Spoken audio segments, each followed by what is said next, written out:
Okay, guys, I'm so sorry. My phone got too hot. This has never happened to me. This is what I get for recording in my car. Because I was like, I want to talk shit, but I don't want to do it in the office because we got cameras in our office. Because, yes, bitches be stealing. Not me. It's not me. I'm not bitches in this situation or scenario. So I had to take it off the holster and, like, try to quickly cool it down. So if you hear my AC in the back, I'm sorry. But like I was saying, Mother Nature is going to Mother Nature. We ought to bow down to her because we're mere mortals, okay? But like I was saying, child stars is just such a unique experience. But when I first read that Hayden Panettiere had passed, I was like, the first thing I thought of was her daughter. I was like, she has a child. I was like, her child was going to be gutted. I don't know the relationship. I remember Hayden came forward and admitted and like kind of shared in depth that she gave up custody to her child's father. She was engaged to him. I think his name was Vladimir Klitschko. I might be saying that wrong. And I think her daughter lived abroad with her dad. I want to say he might be Russian, but I could, or, some European. I'll just say that because I don't know for sure. And I just remember thinking, like, I couldn't remember how old her daughter was, but I was like, is she like 6, 7, or 8? I was like, I know she was pretty young when they split, like maybe like 4 or 5. And I might be getting this wrong because I haven't really looked into it in a long time. But I remember reading the article about when they split, about when Hayden got with her abusive ex, Brian Hickerson, and like all of that. So I just remember hearing different things about her in the media over the years. But that was where my mind immediately went. I was like, I don't have kids. I really want kids. I love kids down. Like, I'm obsessed with kids. And I was just like, as a woman who wants kids, like, I couldn't imagine losing my mother. And just like thinking about how that will affect the child, how that will shape the child. Like, you never get over losing your parent. Like, as parents, we're supposed to be buried by our children, not the other way around. And I mean, like, later on in life, like, a child shouldn't be burying their parent, if that makes sense. Like, so young and so early on in life. And sometimes we take for granted that time that we get with our loved ones because we think we have all the time in the world, and we really don't. And like they say, the saying is true. It sounds cliche. It sounds, hallmarky or cookie cutter, whatever you want to call it. But time really is short. There's certain things that have happened in my life in the last 4 or 5 years that I'm like, damn, life is really too short. You hear about this person passing, you hear about something, bad or traumatic or horrific happening to them. You're like, damn, like. And just seeing my nieces and nephews grow up, seeing people around me grow up, like people that, I came up with, like changing and becoming fully fledged adults with fully enriched lives. But yeah, that was the first thing I thought of. And my second thought was, did she pass of an overdose? That was my second thought. I don't know why I had that thought or why I had that feeling. And I know she's had some history and some trouble with substance abuse. And I don't want to make light of that because I know that's not an easy thing to overcome. Any addiction of any sort. But that was my first thought. I was like, I don't want to say she had to have because, again, I don't know the full story, but that was my first thought. I said, I wonder how she died. And I was like, there's probably going to be so much speculation. But as I kept reading different stories and seeing different outlets report on it, and not even just her, but a lot of celebrities who've passed in the past several years, even this year, even anything that happens to a celebrity that might be perceived as like bad, negative, or traumatic or untimely, like a passing or something like that, or an illness, especially if it's like a terminal illness or something so deep that, something so chronic that, it kind of shortens their length of life, unfortunately, or quality of life. It's like the media just descends like vultures. Like, they just swoop in and they're just picking this person apart, and everything that they do is picked apart. The other reason why I wanted to make this video, the other example that comes to mind is DeVay Chase, who played Lilo in Lilo and Stitch. And again, she was a child actress. She was in a lot of content and a lot of material that we consumed as kids, as teenagers, pre-teenagers, adults even. And I remember when she had passed, I was gutted too, because I was like, there's a nostalgia there. There's a feeling. There's a sentiment there. Again, I can't say like I was a super fan, but that is one of my favorite movies. That is a movie I plan on showing my kids when I do have them. And I just remember where I was in that period of life. Art is so powerful. Someone's face, someone's talent, someone's skill is so powerful. It stays with you through different phases of your life. And it has a specific memory. It has specific like heart attached to it or feeling attached to it. And I remember being gutted. And I remember kind of hearing over the years that DeVay Chase had succumbed to addiction and was like homeless. She was living on Skid Row. And I was like, I don't know what happened in that woman's life that she ended up that she ended up living the way that she did towards the end of her life. But I was like, I can't imagine what it's like having everything, and then, you know, being exposed to certain things. Like, we hear it time and time again.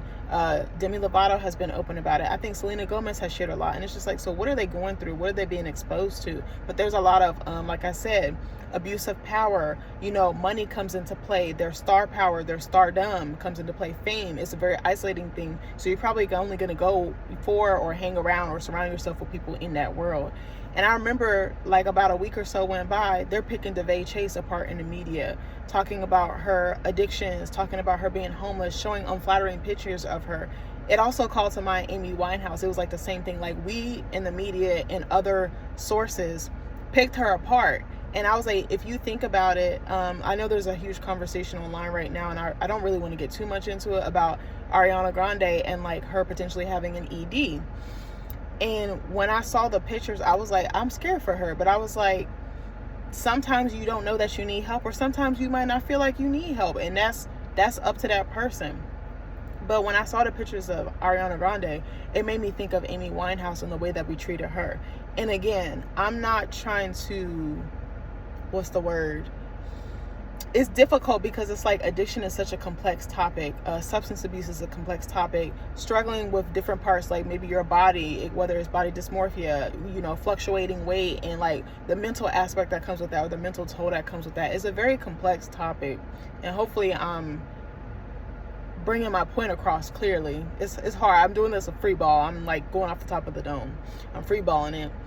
And it just made me think about how sometimes we contribute to someone's demise, how we contribute to someone's decline, and how even after death, they're not afforded that peace. And that peace is a luxury to me, and not all of us get it. But that peace and just being able to rest, like their soul to rest, their demons laid to rest. Like, it kind of made me sad. I was like, bro, why do we do that? I told my husband, I said, when I die, like, if I was ever to be put on or famous or whatever, you know, known for my art, whatever God calls, you know, has called for me over my life, like called over my life, I don't want it in the headlines. I don't want my death to be a tabloid. I don't want my death to be a headline or a hashtag or a trend. Like, that's someone's life. I was like, there's people that love them. There's people that care about them. I was like, their friends, their family, any loved ones, kids, partners, spouses, just anyone, even if you're not married, friends are family to me. You know, even coworkers, people like that, they have a staying power in our lives. And I was like, you know, they say the fans, but I'm like, is fandom really, it's a tricky relationship. I feel like it's more worship than anything else. I think you can genuinely love someone and love what they bring to the table as far as their talent. But I was like, low-key, being a fan is like unhealthy. And I mean, like, you know, if you know what I'm trying to say, I'm saying, you know what I'm trying to say, like, y'all sitting right in front of me. I feel like I'm not getting my words out, but I was like, fandom is rooted in worship to me. And I was like, worship is not like it's not a real like emotion. It's not attached to something real, if that makes sense. I don't know if I'm even making sense, bro. I had a point, but I was just like, worshiping someone to the nth degree like that, like, that's not healthy. That's what I think I was trying to say. Like, again, you can like someone's work, you can like them as a person, you know, what they project in the public, but like, we really don't know these people. And I think we need to do a better job as a society of humanizing people, especially when they pass, especially when they have demons, especially when they have a tethered past like that, or like a checkered past, quote unquote, you know, not checkered, but like if they have a dark past, or they have some things in their past that really, it just shows to me their humanity. And I was like, why we don't lean into that more? We just immediately attack them. We go through everything that they said. It's like a timeline. And it's like, just let that person rest. Just say, hey, they have passed. The family is taking time to grieve. Like, I think there's a better way we can do this. Like, giving them privacy, giving them the space to heal, giving them the space to grieve, to mourn. Like, that's a whole process in and of itself. Can you imagine the whole internet commenting on your loved one's passing, and like, you know, the fact that they were in an abusive relationship, the fact that they struggle with substances, or anything that is not deemed so societally acceptable or pleasant, quote unquote. Like, I was just like, I couldn't imagine what that feels like. And I was like, we have to handle public figures a lot better. We have to be a little more gracious, a little more empathetic, and actually quite a lot more. And we need to just remember that that is a person. That's not an object. That's not a trophy. That's not a play toy or a play thing. That's a real person who has real fears, insecurities, dreams, hopes, losses, just like you and me on the screen. Like, it just, I don't know why her death just, it woke something up in me. And I was just like, dang, like, I was like, 36 is really young. I'm 31 years old. I turned 32 in a couple months. And I was like, bro, I can't imagine. Like, and I was like, how does her child's father, how's he going to explain that to their daughter? Like, that's brutal. And then people online making comments, and then people bringing up the fact that Hayden did have an estranged relationship with her mother. I was like, I was telling my boss this the other day, because we were talking about parents and being estranged from parents and how that shows up in your adult life and how it can affect you in such a way. I said something, I was like, when you're a woman and you don't get along with your mother and you have an estranged relationship, I said that wound is so deep. I was like, yes, men can have their own wounds and they can have their own trauma, especially as it pertains to like parents and family, and like how that ties to your self-worth and like how you move and navigate in your life or the world.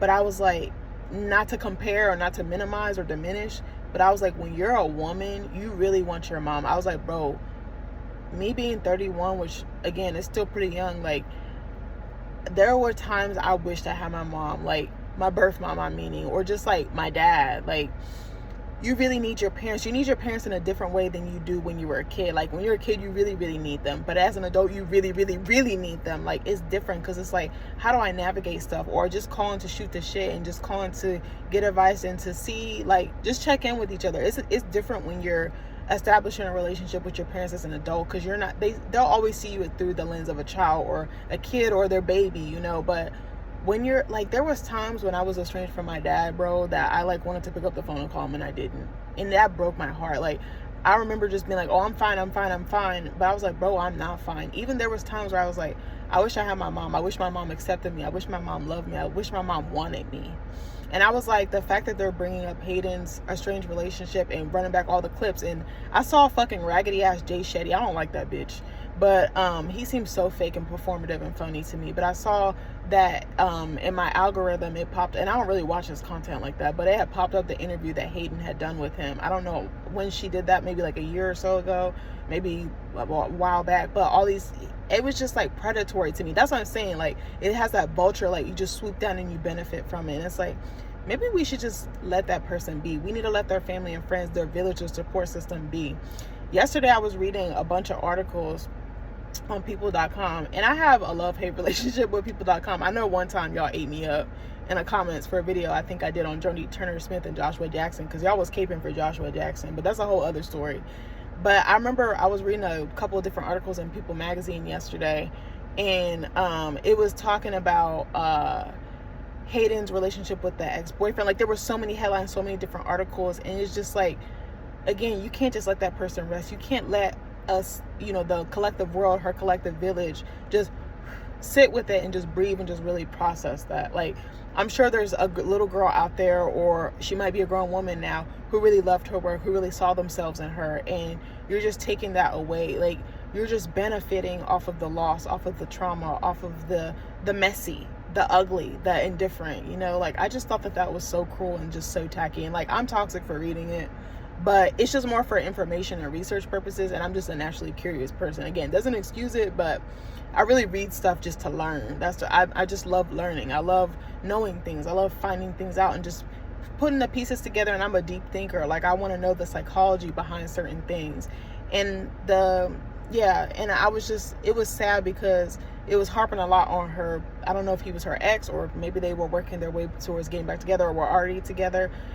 When I read that she was with him, it made me scared, because I was like, you know, again, not judging her, but I was like, we just gotta be a little more careful when we move in and we groove in. But I was like, again, I can't imagine being a celebrity, how hard it is to date, how hard it is to find a good partner, and how your discernment could be a little off or a little bit not as in tune, because you're in such a unique situation. Like, it's fame and just being a public figure and being a celebrity and being visible like that.